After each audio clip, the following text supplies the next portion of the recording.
Manahali police थाना क्षेत्र के भंगूर गांव के पास हैदराबाद मुंबई हाईवे के सर्विस रोड के किनारे एक आरोपी के कब्जे से कुल 83 किलो 670 ग्राम गांजा, जिसकी कीमत 41,83,500 रुपये बताई गई है और इसे जब्त किया गया। आरोपी को गिरफ्तार कर न्यायिक हिरासत में भेज दिया गया है।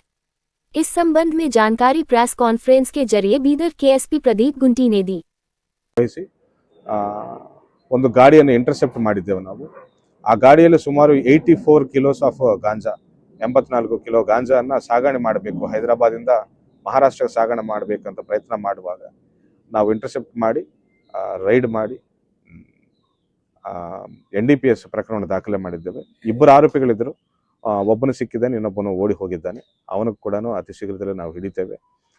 ಈಗಾಗಲೇ ನಾವು ಹಲವಾರು ಬಾರಿ ಹೇಳಿದ್ದೇವೆ, ನಾವು ಜಿಲ್ಲೆಯಲ್ಲಿ ಗಾಂಜಾ ಸಾಗಣೆ ಮಾಡಬಹುದು, ಪೊಲೀಸರ ಕದ್ದು ಮುಚ್ಚಿ ಸಾಗಣೆ ಮಾಡಬಹುದು ಅಂತ ಪ್ರಯತ್ನ ಮಾಡ್ತಿರೋ ಎಲ್ಲರ ಮೇಲೂ ನಾವು ನಿಗಾ ವಹಿಸಿದ್ದೇವೆ ಅಂತ ಹೇಳಿದ್ದೇವೆ। ಸೊ ಹೇಳಿದಂಗೆ ನಾವು ಹಿಡ್ಕೊಳ್ತಾ ಇದ್ದೇವೆ ಕೂಡ। ಜಿಲ್ಲೆಯಲ್ಲಿ ಯಾವುದೇ ರೀತಿಯ ಮಾದಕ ವಸ್ತುಗಳ ಸಾಗಣೆಗೆ ನಾವು ಆಸ್ಪದ ನೀಡಲ್ಲ ಅಂತ ಮತ್ತೊಂದು ಸರಿ ನಾವು ಹೇಳ್ತಾ ಇದ್ದೇವೆ।